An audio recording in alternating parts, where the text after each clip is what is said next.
Yo, what up, squad? All right, so it's been a week now, man, since I've been using the PS5 Pro. You guys been using the PS5 Pro as well, man. And I want to talk about in this video here how my experience has been using this console for a week now. Some of the things that I've discovered, some of the things that I like, some of the things that I wish they would have included in this console here that I haven't talked about yet. Also, I want to talk about the PlayStation Portal as well. So with all of that being said, man, let's go ahead, let's discuss. Now, the first thing I want to start out talking about, and that is with networking on this console here when it comes to being Wi-Fi 7, right? I have to start off saying, I personally do not believe that they put a high-end Wi-Fi 7 card in this console, because whenever we go out there and I run my speed test on this console here using the 6 gigahertz band, I always get way lower speeds, which is interesting to me since the 6 gigahertz frequency band is the least interrupted band versus the 5 gigahertz frequency band. But when I have it on my 5 gigahertz band, I always get way higher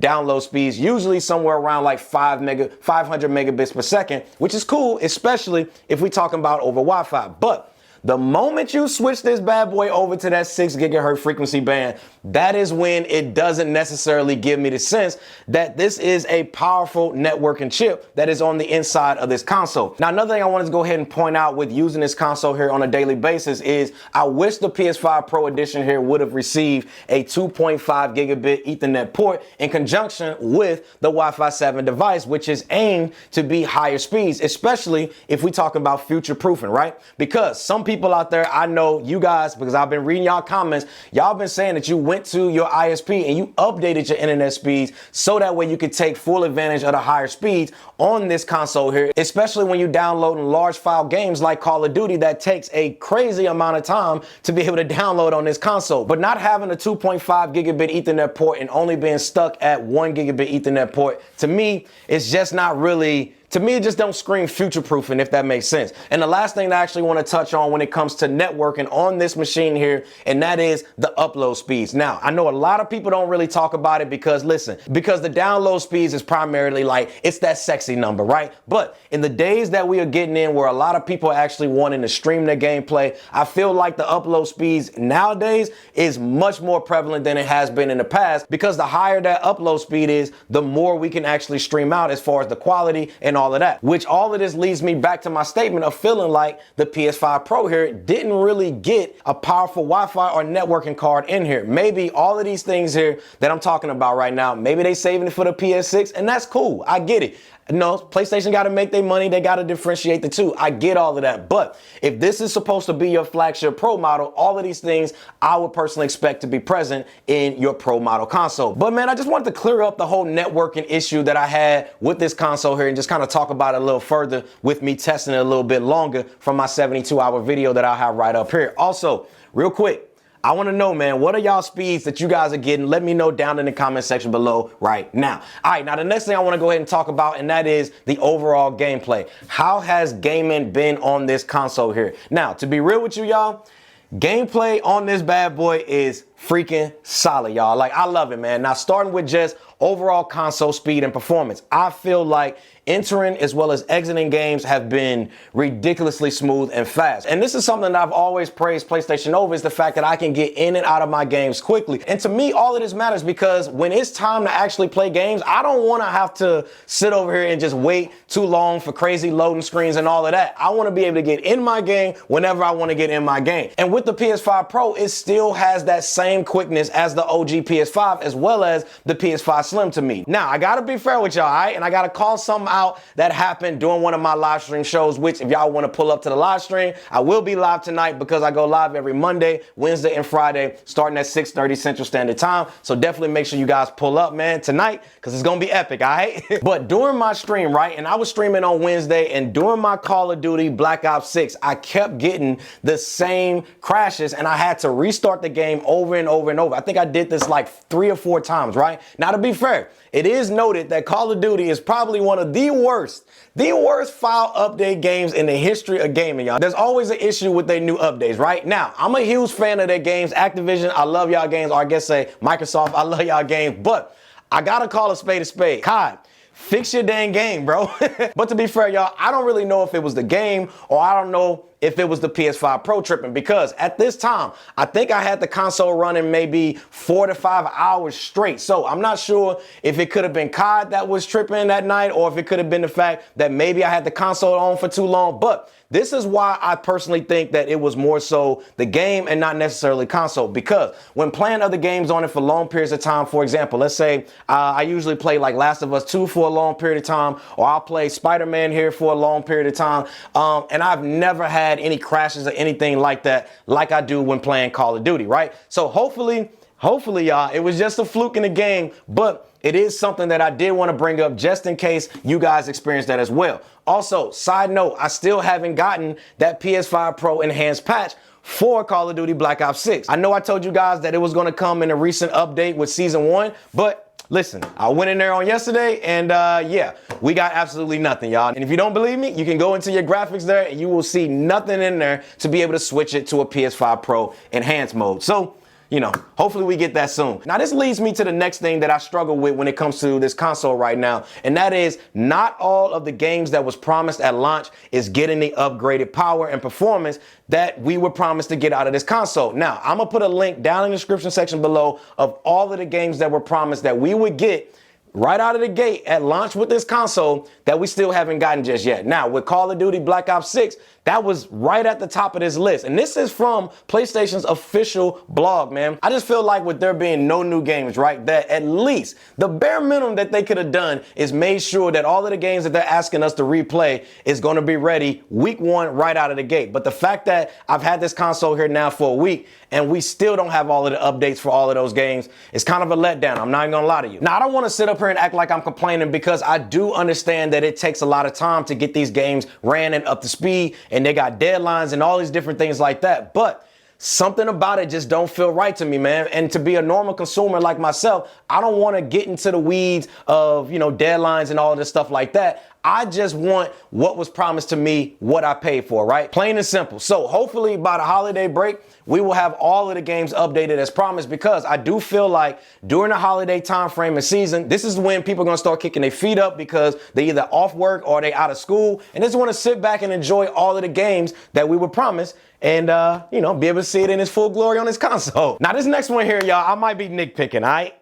You know what? Nah, I ain't nitpicking. Listen, I'm gonna tell you how I see it, all right? Now, the first thing here is the fact that we're not able to record 4K gameplay as an MP4 file on this console right here. I still don't understand why WebM is the only option on here if you guys want to record 4K content right off of the console, especially if we have internal storage space of 2 terabytes, or if we get something like the Western Digital 8 terabyte hard drive that I personally use to be able to save a lot of my gameplay footage on, so that way I don't use up any of my internal storage. But even if I was getting close, maybe PlayStation could, you know, set a threshold of storage that if you're internally recording and you reach that certain point, that it will automatically shut off your recordings and then possibly give you a warning up at the top or something like that. But to just not allow 4K gameplay recording without using that WebM file is just, listen, y'all, that's just not the wave to me, man. Mainly because you can see right up here on the screen, WebM files, y'all, they take all of the color and the sauce out of the footage, and it looks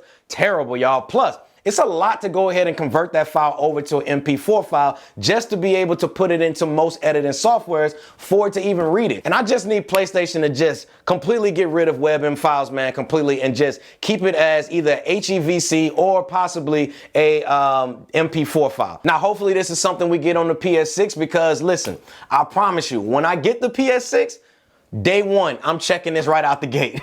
Now, the next thing I want to go ahead and talk about, y'all, and that is with the PlayStation Portal here, y'all, with the PS5 Pro. Now, I've been seeing, man, a bunch of reports out there with people saying that they're seeing better picture quality when it comes to the PlayStation Portal now that they have the PS5 Pro.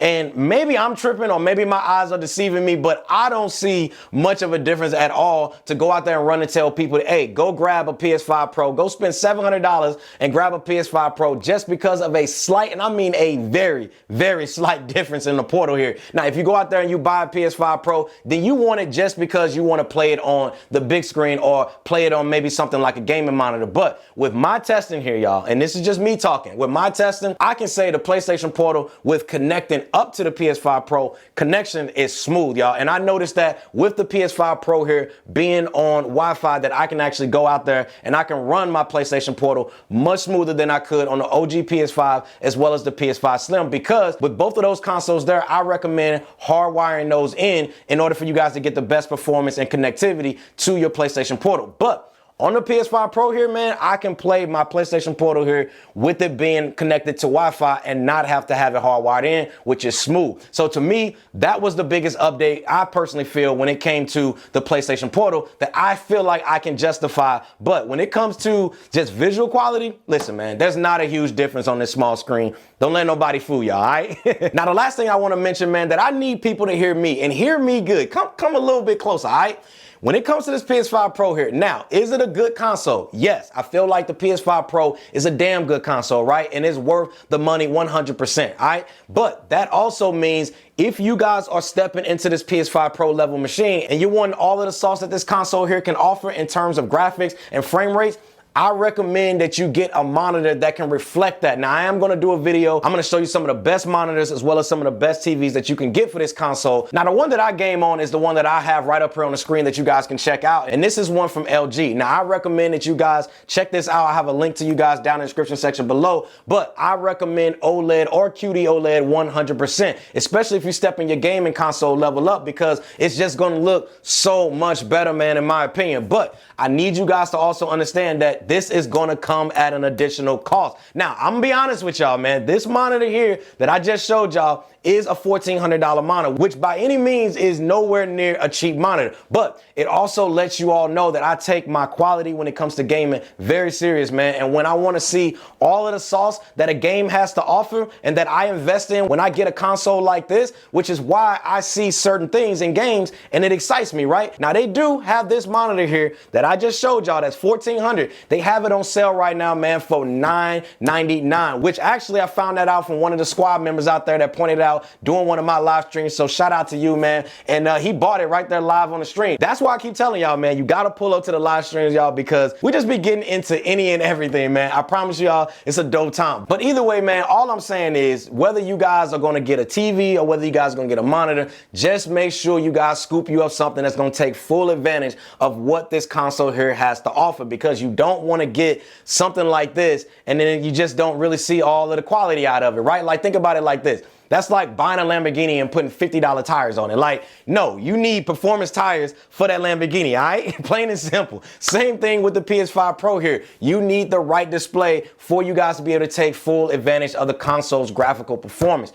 Trust me and thank me later, all right? Link is down below. So overall, man, who is the PS5 Pro for, and is it something that's worth it? I'll break it down to you guys like this. The PS5 Pro is simply for two types of people, right? One is for the person out there that they just need to have the latest and the greatest. And I get that, right? I just feel like they're going to buy it regardless. So let me just throw them in the bucket as well, all right? Now, number two, the second person that needs this type of console, man, or wants it, is the person that enjoys gaming in its best possible graphics as well as frame rates that is offered out of a console today. Now, they don't care about it being the latest. They don't care about it being the greatest, anything like that. No, they are the graphic snobs like myself who enjoy gaming in its highest quality and highest form that you can possibly get out of a console in regards to details and just ray tracing and all of these different things when it comes to PlayStation's PSSR and how it looks in a game. Now, to me, I'm gonna be real. I'm that second person for sure. I need all of the 4K graphics as well as the frame rates that I can get out of a console that they offer today. So if you fall into any of those categories, then it is 100% for you, man, and you will notice a difference. Now, is it worth it? I feel like this question here is something that you would have to really decide for yourself, because I feel like a lot of that really depends on and kind of fall into either one of those categories that I just mentioned. And on top of that, what type of games do you guys tend on playing on it? If you play games that really don't necessarily require like high frame rates or top end graphics or anything like that, or just games that are just not graphically intensive, then I would say stick with what you already have, because you're not really going to see or take full advantage of what this console has to offer. Because even though the PS5 Pro here is great, it doesn't mean that your console that you already have is just all of a sudden worthless. That is not the case by any means. Also, are you content with the quality and the gameplay that you guys already have? If that answer is yes, then listen, hold off on getting the PS5 and just wait until the PS6. But the major reason that I think that I would personally wait for some people, and that I kind of blame PlayStation on this one, and that is there's no new games to play right now when it comes to the PS5 Pro. Now, what I mean by this is, at the launch with the PS5 Pro, we got 0 games. And I mean zilch, 0, goose egg, nothing, all right? If you guys want to see what the PS5 Pro here has to offer, you will have to go back and play games that you probably already played. Now, the reason why I brought this up is because if you guys are somebody that don't really feel like going back and playing a lot of those games that you've already played, then I would personally just wait until maybe something like that new Wolverine drop, or maybe till something like GTA 6 drop. Because at the moment, you're just going to be going back playing older games that you might get bored at playing quick because you've already beat it and you've already played it. And if that's the case, at least for now, you can hold that $700 in your pocket and spend it elsewhere, because again, it is Christmas time, right? And if you guys are trading in your old consoles, this is what I need you to do, all right? Make sure you're at least getting $300 for your older system and use that money towards trading it in to get your brand new PS5 Pro. Don't let anybody, and I mean anybody, get your console for less than $300, all right? And the last thing real quick, man, I wanted to mention, and that is Black Friday, there's gonna be a sale with the PS5 Slim. If you don't have anything right now, this could possibly be a solid steal, man. It is going to be going for $379.99, which is a crazy steal. And the reason why I say this is because you can get the PS5 Slim, you can get the PlayStation Portal that I got right here. You can also get the stand, you can get the disc drive, all of that, right? 4 different items for $10 less than what it would cost to get a PS5 Pro by itself. So to me, that is a crazy solid value, man, to get all of that for $690 versus just getting one freaking console, man, and no disc and no stand, all right? And no PlayStation Portal. And if you want to know where I got this cover place for, I have a link for it down in the description section below if you guys want to check it out. But I hope this video here, man, really helped you guys make a decision on if you plan on getting this for Christmas or not. Now, if it did, do me a favor, man, and hit that like button down below. And let's go ahead and get this video to 2,000 likes, man, and hit that subscribe button right now if you guys are new here as well. Because listen, we're trying to hit that 200,000 subscriber mark. And with y'all help, man, I know we can do it. See y'all in the next one, man. Happy gaming, squad. We out.